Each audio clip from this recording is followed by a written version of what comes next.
صل على محمد وآل محمد. اعوذ باللہ من الشیطان اللعین الرجیم. بسم اللہ الرحمن الرحیم. اللہم صل علی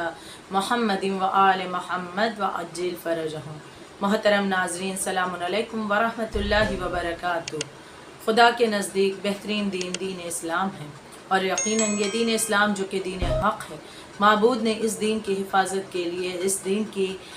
دین کو لوگوں تک پھیلانے کے لیے، لوگوں کی ہدایت کے لیے، اور اس دین سے لوگ فائدہ حاصل کرتے رہیں اور لوگ اللہ کے قریب ہوتے جائیں، اس کے لیے اللہ نے بہترین انتظامات کیے. اس نے انبیاء کرام کو بھیجا تاکہ وہ اس دین کی حفاظت کرتے ہوئے اس دین کی تبلیغ کریں. پھر اس کے بعد انبیاء کرام اللہ نے ائمہ طاہرین علیہ السلام کے سلسلے کو جاری رکھا، اور ائمہ طاہرین وہ ہستیاں کہ جنہوں نے اس دین اسلام کے لیے اس قدر قربانیاں دی ہیں کہ ان قربانیوں کو کبھی فراموش نہیں کیا جا سکتا. اگر بات قربانی کی جائے کہ اس دین کی بقا کے لیے، اس دین کو بچانے کے لیے، وہ دین جو کہ دین حق ہے، وہ دین جو کہ انسانیت سکھاتا ہے، وہ دین جو کہ محبت سکھاتا ہے، اس دین اسلام کی حفاظت کے لیے اس ہستی کو ہم کیسے فراموش کر سکتے ہیں کہ جن کے دم سے، جن کی قربانیوں کی وجہ سے آج یہ دین، آج یہ اسلام ہم تک پہنچ پایا ہے. یقیناً اس ذات گرامی پر سلام ہو ہمارا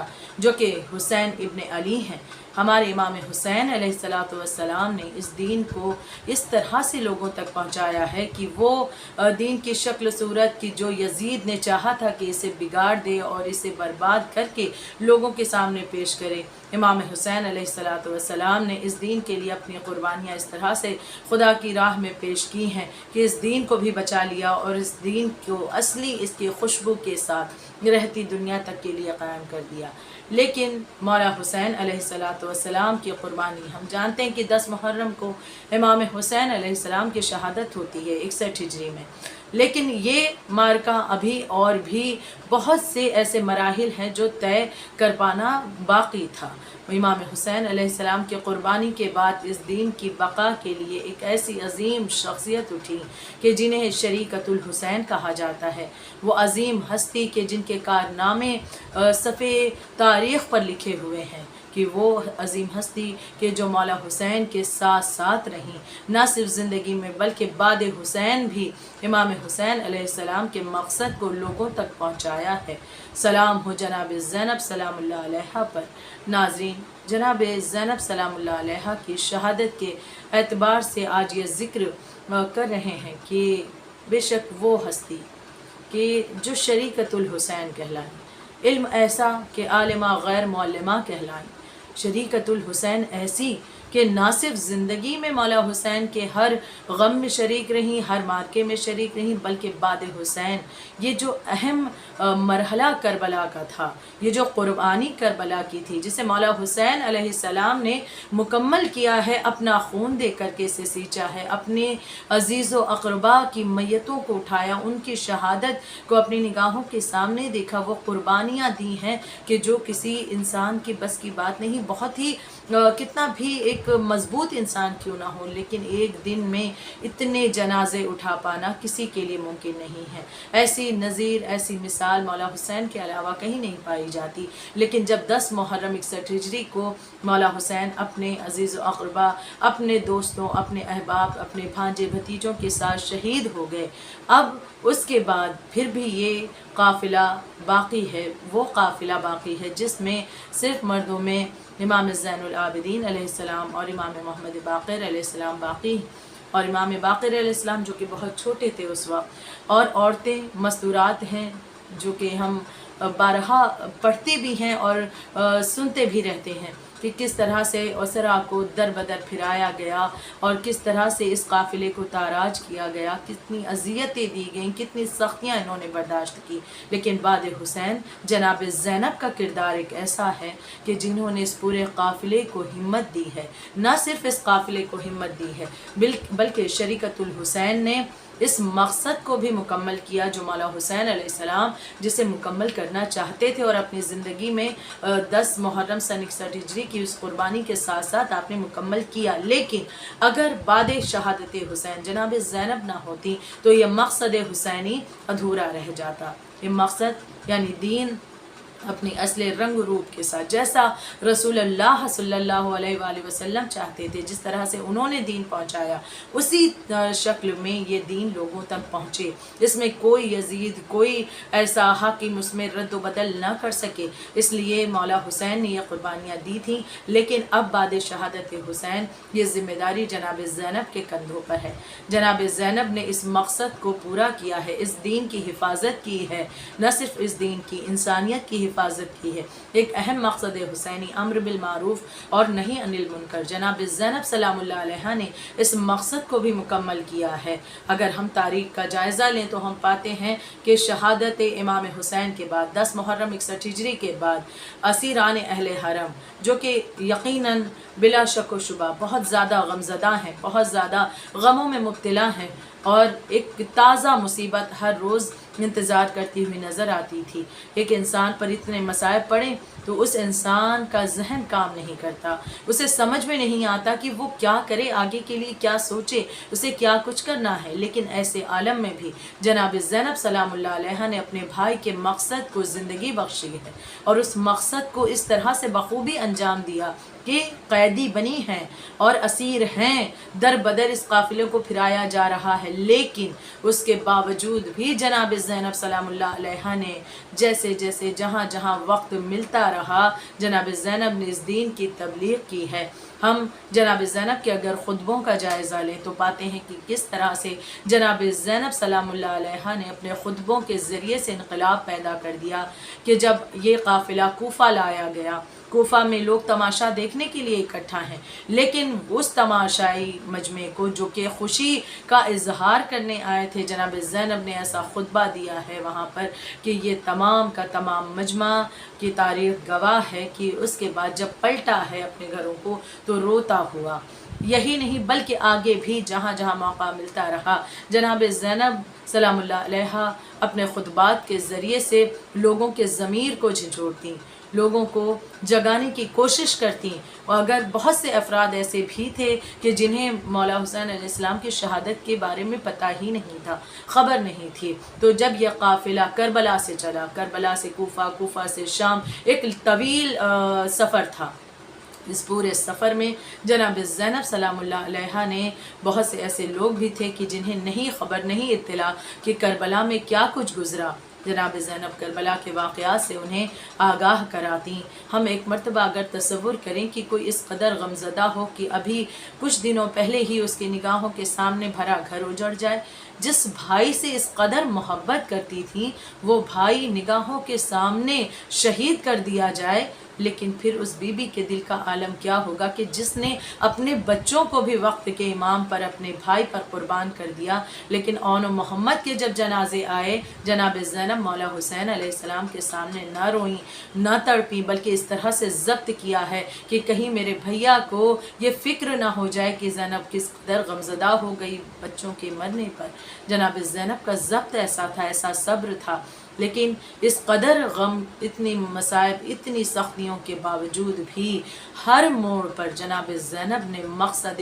حسین کو پورا کرنے کے لیے لوگوں کو آگاہ بھی کیا ہے، اس امر کی تبلیغ بھی کی ہے، امر بالمعروف اور نہی عن المنکر، لوگوں کو نیکی کی ہدایت بھی کی ہے، اور انہیں برائی سے روکنے کے لیے بھی اپنی طرف سے تمام تر کوششیں جناب زینب سلام اللہ علیہ نے کی ہے۔ بے شک جناب زینب نے بڑے غم و مصائب کا سامنا کیا ہے۔ ایک یہاں پر ایک خواب جناب زینب کا ذکر کرنا چاہوں گی کہ جناب زینب سلام اللہ علیہ کی کتنے غموں کا سامنا آپ نے کیا ہے کہ وہ عظیم ہستیاں جناب زینب کی زندگی کی کہ جو بہت ہی بافضیلت ہستیاں تھیں، ان کی شہادتوں کو اپنی نگاہوں کے سامنے دیکھا۔ ایک خواب کہ جب جناب زینب بہت چھوٹی تھیں اور ایک روز جناب زینب سلام اللہ علیہ اپنے نانا رسول عربی حضرت محمد مصطفیٰ صلی اللہ علیہ وآلہ وسلم کے پاس آئیں اور کہنے لگیں کہ نانا جان، میں نے ایک خواب دیکھا ہے، اس خواب نے مجھے بڑا پریشان کر دیا،